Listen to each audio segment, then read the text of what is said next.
সালামু আলাইকুম। আজ চলে এসেছি চারটি নতুন ভিডিও নিয়ে। আজকে আপনাদেরকে দেখানো হবে পেমেন্ট সাপোর্ট। আসলে এই পেমেন্ট সাপোর্টটা কি, অনেকের মনে প্রশ্ন থাকে। এই পেমেন্ট সাপোর্ট দিয়ে কি করা হয়, এটির কাজ কি?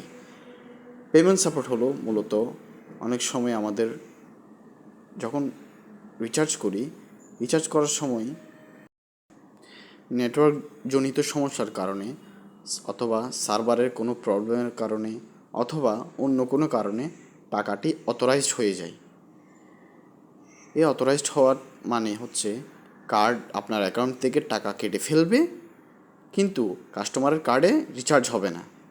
এখন এতে আপনার করণীয় কী? আপনি এটি কী করবেন, কীভাবে সমাধান করবেন এটি এই ভিডিওতে আজকে আপনাদেরকে সেটি দেখানো হবে। চলুন দেরি না করে মূল ভিডিওতে চলে যাই। নমুনা হিসেবে আমি একটি কার্ড এখন রিচার্জ করব। রিচার্জ গ্যাসে যাবেন, এখান থেকে একটি কার্ড আমি এখন স্ক্যান করব।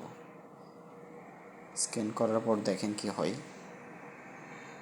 এখন যখন ডাটাটি আসবে আমি এখানে 1000 টাকা রিচার্জ করব।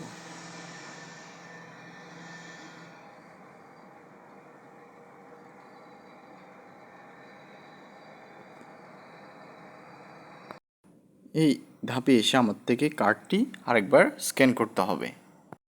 এখানে দেখুন একটি ইন্টারফেস আসছে, card does not match with actual customer. অর্থাৎ আপনি যে কার্ডটি রিচার্জ করতে দিছিলেন সেই আপনি পরবর্তীতে স্ক্যান করার সময় আরেকটি কার্ড রিচার্জ করতে দিছেন, এখন যার কারণে ওই কার্ডের ডাটার সাথে এটার সাথে কোনো রকম মিলছে না। এখন আপনাদের করণীয় হবে কি, এটা কেটে দেওয়া। কেটে দেওয়ার পর আপনাদের করণীয় হবে আবার কর্ণফুলীর অ্যাপসে প্রবেশ করতে হবে। প্রবেশ করার পর আসলে কার্ডটি কি অথরাইজড হয়েছে সেটি চেক করতে হবে। সেল হিস্ট্রি যে অপশান আছে সেখান থেকে আমরা এখন সেল হিস্ট্রি অপশানে ক্লিক করব। ক্লিক করার পর দেখেন লোডিং হচ্ছে। এখন দেখবেন এখানে এই কার্ডটি রেড মার্ক উঠে গেছে, অর্থাৎ কার্ডটি অথরাইজড হয়ে গেছে। এই আমাদের পেমেন্ট সাপোর্টের মূল কাজ এখান থেকে শুরু। এই অথরাইজড ভাঙাতে হলে আপনাকে পেমেন্ট সাপোর্টে ক্লিক করতে হবে।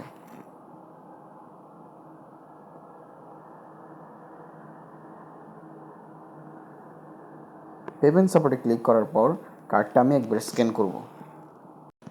স্ক্যান করার পর দেখবেন এরকম একটি ইন্টারফেস আসবে,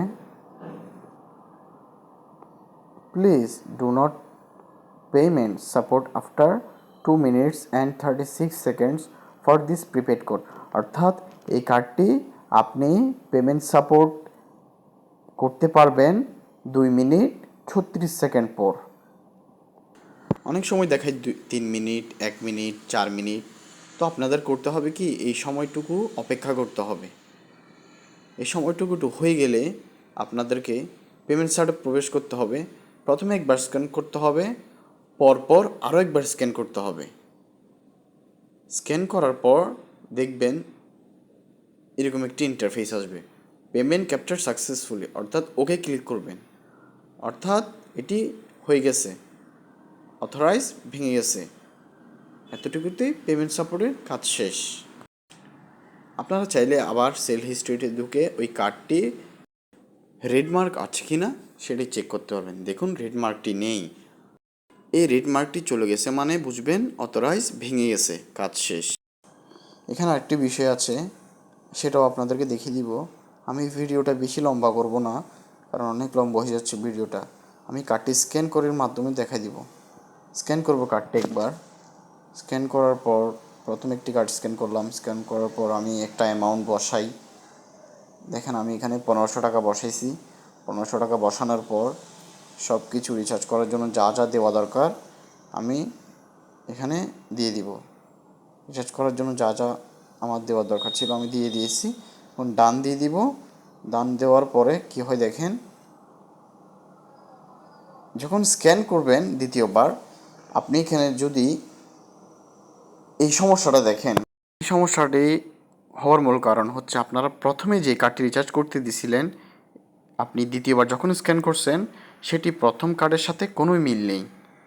প্রথম কার্ড ছিল না, সেক্ষেত্রে আপনি যদি প্রথম কার্ডটি পেয়ে যান তাহলে এটা স্ক্যান করবেন, স্ক্যান করার পর এটি রিচার্জ হয়ে যাবে।